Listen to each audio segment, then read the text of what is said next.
Healing is a process that doesn't necessarily have a clear start and finish. It can feel like we take one step forward and another step back. And so there's this gap between the healing stages where we're not yet fully healed, we're more still healing. And it sometimes can feel like we're in that still healing phase for a really, really long time. If that's you or someone that you know, stick around because today we're going to show you how you can walk through that still healing gap without falling through.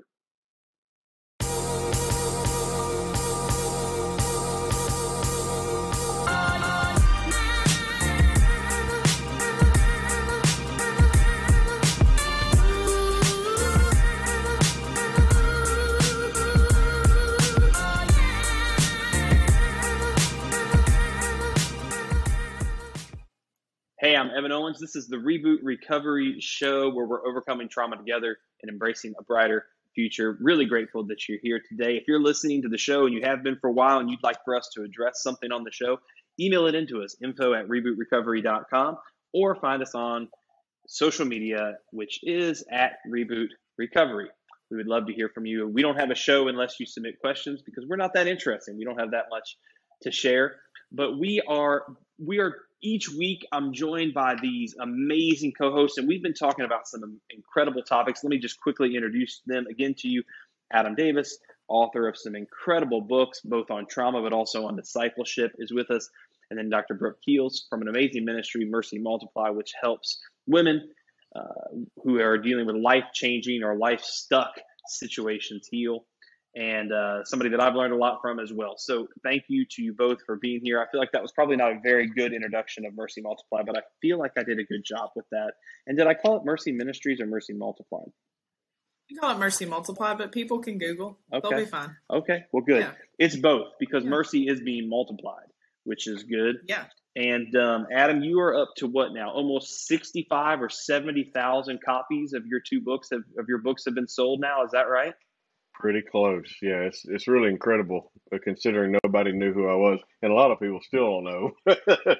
But yeah, we're starting to build a little momentum. Yeah, and I mean, and Mercy, of course, you guys have had what? How many women now have you guys served over the years? Oh gosh, you know what? Thousands. I actually don't even. More than five. More than five. Yeah, more than five. Yeah. So we have 130 beds. So that over 38 years. Adam's new book title that he and I are going to co-write together. We're kicking around the title. Be interested in your opinion. We're calling it "I Can't See Because of the Excess Skin on My Eyelids." What do you guys think about that for a new book? Yes. It's about spiritual blindness. It's just going to be called "Excess Eyelids," is what we're going to be calling that. But and actually, just a side note, that's a real surgery that you can actually have extra eyelid skin removed if you have abundant eyelid skin. Eyelid skin. That is challenging to say. Unique New York. How now, brown cow? All right. Well, let's get going. In my experience, the gap between starting to heal and fully healing is much wider than most of us expect or realize. Right? It's a long time that we start the healing journey full of optimism. This is going to be amazing. But after a few months, weeks, years, decades, all of a sudden, maybe we can start that reality of that long-term journey starts to set in, and we can become a little bit or a lot discouraged and frustrated. And it's easy to find ourselves ending up in sort of a pit of despair, feeling like that this life is as good as it's going to get, that this is my new normal, it's never going to improve. I've seen people just give up on getting better. It's heartbreaking to watch, but I also get it, that the gap between fully healed and still healing is a big one, and a lot of people have struggled with that. And I think part of this comes into this sort of, what does healed look like? What is the definition of healed? Because I think a lot of people misdefine the destination. Therefore, they don't know when they've arrived at milestones along the journey. If I don't know where I'm headed, then how do I know how far along I am to my destination? And so I want to spend some time today helping to maybe define the destinations for those who are healing. And hopefully you will find a lot of encouragement. Our goal is that this will be an extremely uplifting episode for you today. So the first question is in the work that you have done to, and Adam, we'll start with you. Even in your own journey and in the writings that you do, how do you what does healing look like for you in your life? How do you know when you're healing versus when you're fully healed versus you're still healing? How do you kind of mentally sort that out in your journey? For me, healing in this context means when I can openly talk about a traumatic situation from my past and have no ties of negative emotions to that, where it doesn't affect me any longer in a negative context. So, I know that there's probably some more scientific ways to describe what I just said, but that for me I love that definition. Where I sort of said, okay, this is not just the past, but anything that goes forward. If I can talk about it and not be bitter or have resentment or it bring up anxiety or trigger some kind of negative emotional response or send me into a negative thought pattern, I think that means I'm healed. And so I can go back and I can openly have a conversation or deliver a presentation on childhood sexual abuse or adolescent issues or even trauma from law enforcement, because it doesn't really, I don't have a negative emotional experience with that anymore, connection rather. And so I can talk to you openly about that. And so I've seen it in myself and I've seen it from others, but I think too often we want that pity party. Sometimes that just our own by ourselves little pity party, because that's all we know. And that keeps us from progressing to a place of healing. And so, yeah, I think that it's important that we recognize that there's freedom on the other side. And a lot of times it begins with taking a step of faith in obedience to God and forgiving the offender, even if the offender was you. And so that's important. But that's my definition of healing in context of what we're talking about today. Wow. Now, let me just, before I jump over to you, Brooke, there's something you said I really want to get clear, because if you throw a pity party, I'm deciding if I want to receive an invite. What kind of desserts do they serve at pity parties? Pity parties. Is something I think that we really should spend. Yeah. When I throw a pity party, do they serve pop and popcorn at pity parties? Well, I don't know what pop is, but we do serve gluttonous amounts of soda. We call it Coke down here, not cocaine, but just Coke. And so Coke has different flavors. No, listen, we serve up, very heavy amounts of unforgiveness, of shame, and just poor me. I could have done things different, living in the past and trying to move forward with the anchor in the past, and it's just sort of trying to think about everything. There's no cake. There's no cake. Okay. There's no cake and no pop. Then I will not be attending. It is a horrible party. I shan't be attending. It is a horrible party. I will not be. I regretfully decline. Brooke, what about you? How have you seen this in your life or the work that you're doing? Yeah, I think actually, if it's okay, I think Adam described it perfectly. And I think the only thing I would add to that is that in seasons and as we grow, there may be moments where something from your past, or like Adam, I'm going to use you as an example. I hope that's okay. But like maybe telling his story or hearing someone else tell their story and something else comes up for him, right? And that doesn't mean he's not healed from it. It means he's got to go back and be like, okay, Lord, what else do you have for me in that place? Right. Because it's always layered. It's always new experiences, right? The difference between probably Adam, your healing, and then having when you had kids, right? There's another layer once you've got your own babies. And, and so I think continuing, a lot of people think, oh, well, then I must not have. No, you did. Like you can stand on the healing that has happened and continue to progress into deeper layers. And people get discouraged by that, but I actually think that's an incredibly exciting thing, right? When new stuff comes up, that God is like, look, we got more and we've got good, and I've got deeper stuff for you and deeper layers of healing to happen. And that is not a discouragement. To me, that's an encouragement. So I know that doesn't quite answer your question, but I just wanted to kind of layer that on top of what he shared. Well, no, that's great. And Yeah, and I think I talked about sometimes we don't know the milestones. I think one of the things that's very challenging, I've been blessed in my life to have several friends who deal with both diagnosed and undiagnosed chronic illness. And I say Mhm. blessed because until you've seen a until you've seen a burning bush, a bush that is on fire and not consumed, until you've seen a person who walks through the heat of the struggle but somehow still rejoices through it, you haven't seen Christ's redemptive work in its full. I mean, it's a beautiful thing.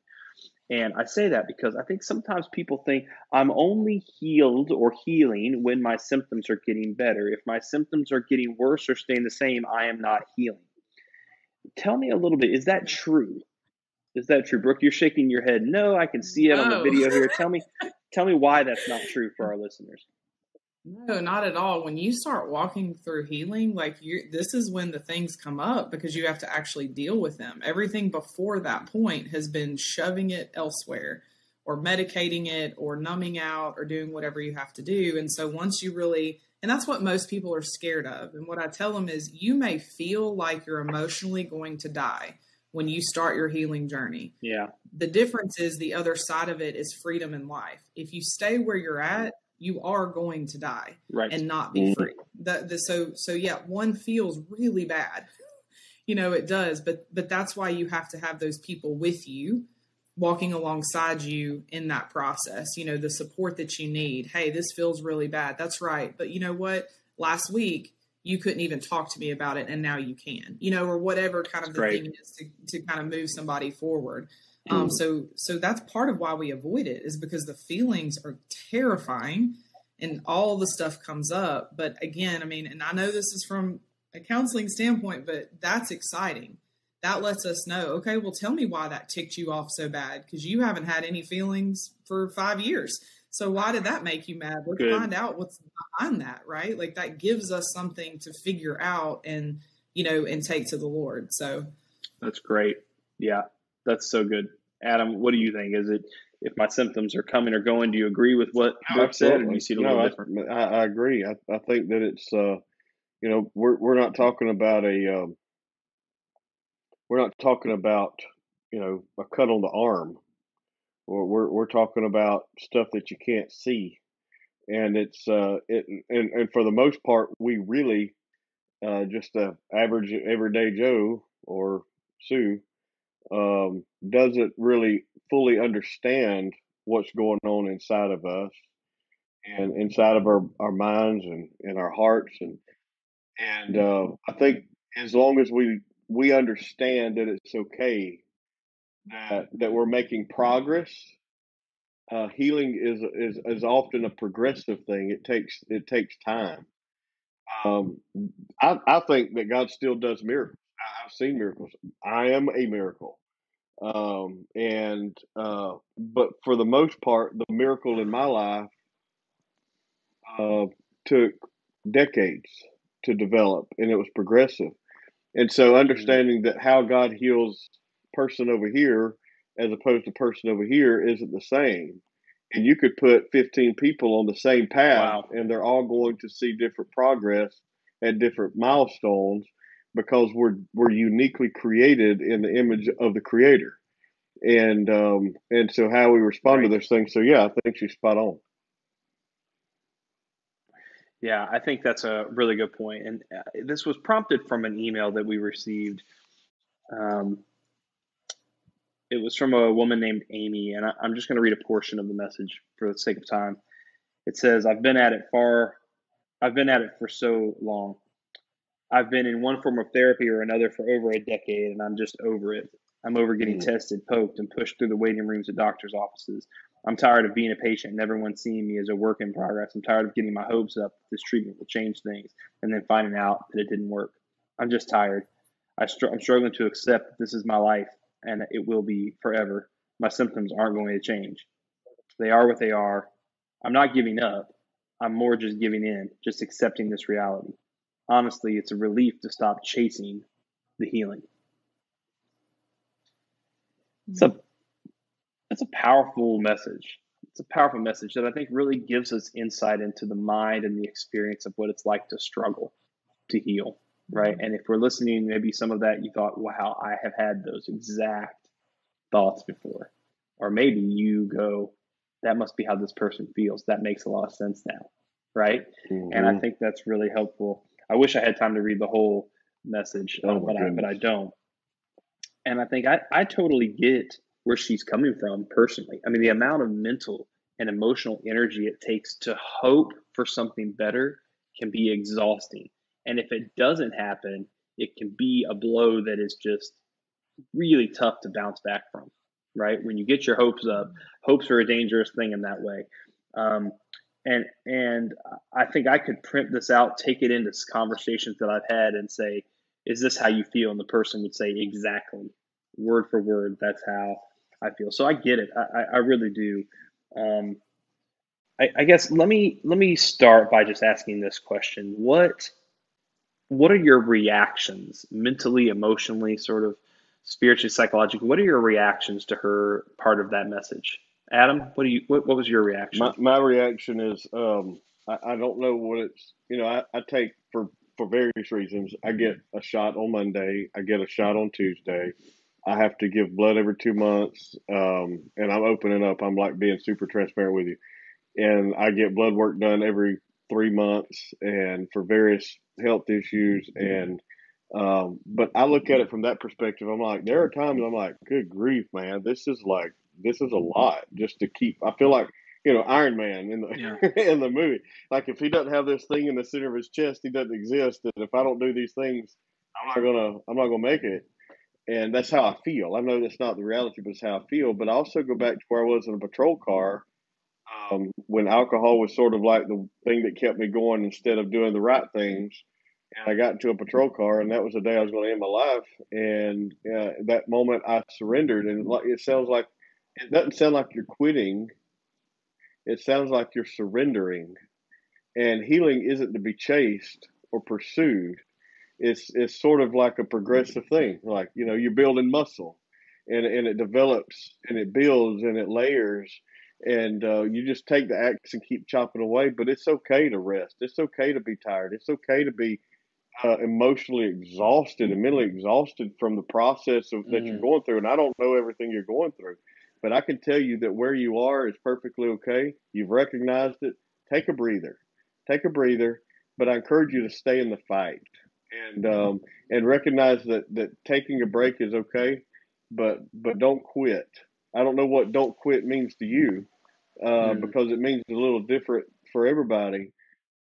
But I can certainly tell you that I know how it feels to want to quit, and I can tell you I know how it feels to want to just surrender everything to God and say, "You take over." Because I cannot do this again on my own. And as a matter of fact, one of my secret prayers that I go to God with is, you know how great I am at making a mess of everything you've given me. I cannot do this day on my own. I don't know what you have for me. I need you to take this and give me the strength and give me the wisdom and give me the heart and the willpower to go forward. Because some days are worse than others and some are better than others. But if you're just sick of the treatment, if you're sick of the process, and I get it, tired of being poked and prodded and drug around, and you get your hope up here, and then you just crash. It hope delayed, it makes you weary. It dries you up inside. And so I would challenge you to place your hope in a different source. And I don't think anybody's failed, and I think it's okay to feel like what you feel like right now. Um, and maybe in that rest, in that place of taking a surrender and a break, you discover a new source of strength. And that's what I found. And I pray that you'll mm. be finding the same thing. Yeah, I love what you said, Adam, with this idea that you're sprinting or you're boxing, and in between those, there's rests, right? There's the boxer comes to the edge of the ring, sits down for a while, and rests before going back out to fight again. And I love the idea of, you know, and I don't hear her saying, as you alluded to, I don't think she's quitting, but I think staying in the fight, I think resting, not quitting, is really good and really wise. I think Mm-mm. yeah, that's great. Brooke, what Rest do is you good. think? What were your reactions to her email? Yeah, I mean, and I think probably the same as Adam's, just such a heart for being in that place, and also what I feel is I think like Adam too, that's not a bad place to be. I think if it causes you to pause and reassess, what am I chasing? What is, and kind of what am I looking for in that healing? And obviously I don't know her story or, anything like that. So this is kind of general. And I know I mentioned this in another podcast, but it's been such a huge theme lately for me and at Mercy, is this idea of grieving and being grateful at the same time so that your heart is not crushed in that process. And it's okay to grieve. Man, I've been doing all this and it's not getting the outcome I wanted, but can I reflect and see where the Lord has met me? Can I reflect and see, some of the things that have had, like being able to be grateful in that season of grief, just helps us kind of pause and rest and reassess, and just gives our heart just a little bit of that water. And like you said, a little bit of, instead of deferring the hope, which it makes the heart sick, that it actually allows us to have a little bit of hope in that process and not disqualify the hurt, not disqualify that pain of that process. So right. I hope that is what it will be for her. Yeah, me too. And when I read this, I feel like, at least in my life, I feel like a lot of times God is more interested in how I'm responding to the thing than the thing itself. And I think that it's interesting that when we focus all our attention on is the symptom there or not, which is the easiest thing to focus our attention on, and I get that. But I think theoretically speaking, in an ideal world, we will be able to shift it from solely focusing on that more towards saying, okay, how am I responding to that symptom right now? Am I allowing it to define me? Am I allowing it to discourage me? Am I allowing it to control me? Or am I finding a way, somehow, some miraculous path to finding joy and purpose in spite of that? And I think, that's what healing looks like. There's a myth, I think, that says that once your symptoms are gone, then you're healed. But I don't really believe that. I think that, even Jesus had a scar after he was resurrected, and I think that sometimes those wounds, they have lasting impact on us. And I think that as we uncover these myths of healing, we begin to sort of reposition it in the conversation. And if you're listening and you're a person that feels like you're in kind of a pit or the gap, as I called it earlier, between I want to be healed, but I'm in the process, call it, I'm in the process of still healing. I'm not in the process of not healing. I'm not healing. I'm still healing. I'm not fully healed. And that still healing process may go on the rest of your life. We're all to one degree or another still healing. And I think the fact that you're in the still healing phase means you're in the fight, to what Adam was referring to. And I think, how does someone fight the discouragement or the despair? How, if they fall into the pit of that, I think that's a tough thing to do. But I do have one other question I want to talk to us a little bit. I love the last line in the section I read. I'm not giving up. I'm giving in and accepting this reality. And I think the natural reaction would be to say, hang in there, don't, keep going. But on the other hand, there is an element of, in the healing context, of accepting that this is my reality right now. And there's freedom in that. There's freedom in resting in this is the portion God has given me right now. And to not feel like I'm constantly fighting against something, but that I'm fighting with something. And I think there's a subtle difference there that I'd like to explore just for 3 minutes, just 1 or 2 comments from each of you on what's the difference between fighting against and fighting with. What does it mean to sort of rest in that moment of like, yeah, this is real. This is reality. And I don't have to be coming out of the ring every day just feeling like I'm in the fight of my life. How do we do that? Brooke, I'll turn to you first. Does the question make sense? Oh, no, it absolutely does. I will give just a super super quick.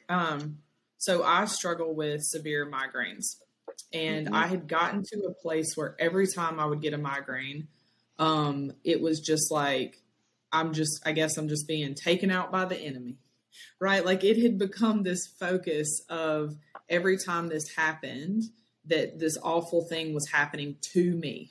And I don't even know how it happened. At some point, some message, some book, it may have been, there's a book called Grace for the Afflicted, and he talks about I was reading it for something else. Of course, it wasn't for me. And I all of a sudden go, you know what? I have migraines. I have a physical body that's in a fallen world, and I get migraines. And I called my husband and I said, you know what? I get migraines. And he's like, very aware. Yep. And, Tracking. Yeah. Yep. Got it. And so I was like, no, I get migraines, and that's what it is. And you know what? That's okay. It's just okay. And it was this crazy thing, because I know this won't happen for everybody, but I will tell you this: I still get migraines, but the weight that they did carry, no longer exists. I don't have the heaviness. I don't feel like I'm in a spiritual battle every time. I don't feel like I'm and there's actually, in some ways, have gotten significantly less. I've been able to do more while I have them, because I'm not so caught up looking at this thing as it is like this brokenness inside of me coming against me, if you will. I quit fighting that and just said, this is what it is. I believe the Lord's going to heal me, and I will go to the grave believing he will heal me of them. But if he doesn't, I now have grace for that. And how we look at things matters, and how we believe they affect us matters. And so I know that's just a small thing, but it was really impactful. Can I ask a follow up on that? How has it changed with the anxiety? I think people that deal with migraines, a lot of times there's this sense of, it's not just the migraine, it's the anxiety of, well, what if I get a migraine? What if it ends up taking me out this day? Yeah.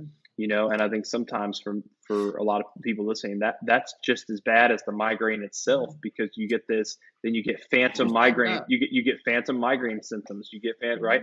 So tell me, Bert, how has that changed? You talked about the heaviness. How has it impacted the emotional thought, the planning for them? Yeah.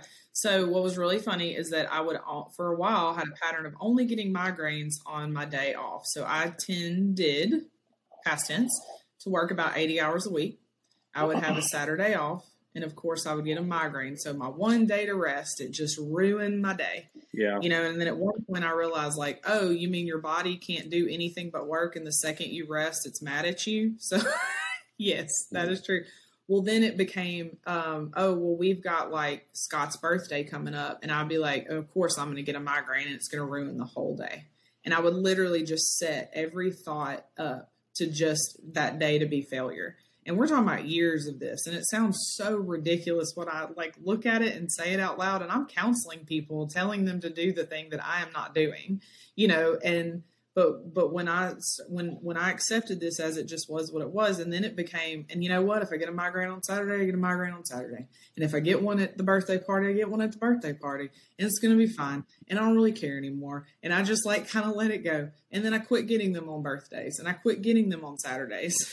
And then we kind of figured out why I was actually getting them, because I didn't have that layer of the kind of creating them. Then we could actually look into the medical reasons I was actually getting them, if that makes sense. It does. But yeah, I mean, our thoughts, our mind, our words, they matter. They're strong, and our bodies will follow. And so I hope that answers your question. It does. It's beautiful. Thank you for that. Thank you for that answer. No, it's beautiful. Adam, how about you? What's the difference between fighting against, fighting for? How do we cope with that? How have you coped with that in your journey? So, there's two different things. At the beginning of COVID, when I lost all of my speaking engagements for the year, which is one of the primary ways I provide for my family, were all postponed. Some were canceled, understandably. But I was talking with one of my pastors, and he said, you need to pray and ask God, does he want you to go to war with him, not against him, but with him in prayer and do the work, or is he asking you to be still and to see a salvation? In the months that followed, I had this extremely vivid dream that I was hiding behind this giant red clay rock. I was advancing. I had a weapon. There was somebody firing rounds like one after another. I could still hear them. They were coming at me. But he called me behind this rock. And behind this rock, I was like, I guess I'm not good enough to take on the enemy. I guess I wasn't strong enough to take on this enemy. And the voice of the Lord spoke and said, no, I called you to be still behind this rock so I could go before you and take out the threat that was downrange. Now that when you move forward towards your target, you move forward in victory because I've already taken out the enemy. So to fight with and to fight against, you fight with the King of Kings. You fight with the Lord, who is a mighty warrior. He is on your side. And he has given you the strength and the power and the wisdom. And sometimes that wisdom says, be still behind the rock of ages. Sometimes he said, it's time to advance. And that was my word for last year. January 1st, 2020, baby. My word is to advance, advance, advance. Not like book advance, like advance against the kingdom of darkness, to take the war into the places of darkness. And so when I'm having to stand still behind this rock, I'm like, oh man, this is defeat. And then he spoke in my dream, and it was like, this ain't defeat. I'm going to fight for you. And so I think that when you shift your perspective in that way, and I know that that may seem a little weird, a little odd, but for me, that gave me great comfort and great confidence knowing that there's times I don't have to do a single thing except just to rest and just to be still. And the be still isn't because of a disqualifying factor or characteristic. You're fully qualified. Sometimes it's just so you can experience the victory and give him all the glory and not you. Yeah. Wow. That's good. I think there's so much purpose in the pain. There's so many things to be grateful for in the grief. I love that phrase that you said, Brooke, and I think that I'll close with this. To our listeners, I think it's I shared this with somebody one on one about a year ago, and I don't know how encouraging it was to them. I hope that it was, and so I'm going to share it now with the masses. So if it didn't work for one person, maybe it'll work for somebody. But I had this kind of vision of a person who's in a fight, a person who's in a struggle of illness, specifically maybe you listening. And I thought to myself like that for them, it might feel like they're getting beat up for no reason. It might feel sometimes like they're getting beat up for no reason. But you see, there's someone like me that's in the stands watching. I'm up in the luxury box seat where they got the chicken wings and the French fries and the Coke, right? I'm up there in the luxury box seat with the air conditioning and the leather recliner. My life looks cushy. My life looks good, right? You're thinking, man, I bet life up there in the box seats is amazing. But I'm watching you in the ring. I'm watching you fight your battle. And while I'm busy eating that hot dog, I'm watching how you're not allowing that trauma to define you. I'm watching to see what happens to your faith and your relationships when you don't have it all together. That's what I'm watching. I'm not because there's the secret. I don't have it all together either. And I'm learning from you. I'm watching a fighter fight and thus learning how to fight my fight. Right? And the fight that doesn't make your fight any easier, but it means that the fight that you have is not getting beat up for no reason. It's not just about you and your journey. So check this out. A lot of times we think, God, you're bringing me through this so that you can produce this in me. But here's a crazy idea. What if the fight that you're in has nothing to do with you? What if the revelation that's happening through your fight is in someone else's life that's watching your fight? What if that's the ministry on your life? What if the fight that you're in, you're giving a sermon that you couldn't give with words, that's leading hundreds of people to faith, that's leading hundreds of people to fight their fight that's invisible that you don't know about right now? And I think so often with healing, we tend to think, okay, God, what are you teaching me? What are you going to do in me? But sometimes I think maybe reframing it, God, what are you showing others through me right now? Right? In this arena that I'm in the fight that I'm in. And that's not meant to add pressure to you in your healing journey. That's not meant to say all eyes are on you, because there's grace for you in this moment. But I think the thing is people aren't looking for you to have it all together and to have your hair done nice and look pretty. People are looking to see what happens to you when you don't have it all together, and they're learning in those moments from you. Most of what I have grown in the last 2 years in my faith has been by watching people who are in the fight of their lives. And that's how I've learned. That's how I've learned resilience. That's how I've learned healing. That's how I've learned faith. So hopefully that is encouraging you as we close out this episode of the Reboot Recovery Show. I would like to end with something a little unusual. I would like to pray for those people who are still battling, the people who are in that fight. And I want to be able to pray for you because it has been our absolute joy to share this content with you. And our hope is that this content encourages you. If you've enjoyed that show, go give it that 5-star review, because there's somebody else next up who's going to look at your review to see if they want to watch this show. So please go do that for us. But if it's okay with you, if you're driving, please do not close your eyes. Keep your eyes on the road, despite all those stupid yard signs. They're not stupid, sorry. All those yard signs I see everywhere that say keep your eyes on Jesus. I'm always like, yeah, and keep your eyes on the road. So let me pray for all of you who are still healing in the arena as we close out this episode of the Reboot Recovery Show. Lord, I thank you so much for everybody who is still battling. Father, we lift them up right now, God. We pray that as they are in this journey, while they're in the arena battling every day, God, that you would reveal the purpose in your pain. You would reveal your presence. I love what you talked about, that the victory is won at the end of the race, God. I pray that we would keep our eyes fixed on you, that we would lean into that. I think it's Hebrews 11 talks about the great cloud of witnesses cheering us on, right? Cheering us on. God, I pray that they would hear that in their spirit. They would hear those voices cheering them on. God, I thank you that they are teaching us how to fight battles, how to fight spiritual, emotional, mental, physical battles. Lord, I thank you that they still are in the fight. God, I pray even for Amy, the lady who wrote the message, God. I pray that she would continue to not give up, that she would accept the situation as it is, and also continue to believe for and work towards healing, but to take rests, God. We pray a special grace to everybody who's going through this still healing battle. And and for all of our listeners, God, we just pray for resilience, but also for optimism, for hope, Father, that they would not be afraid to hope, but that they would continue to do so.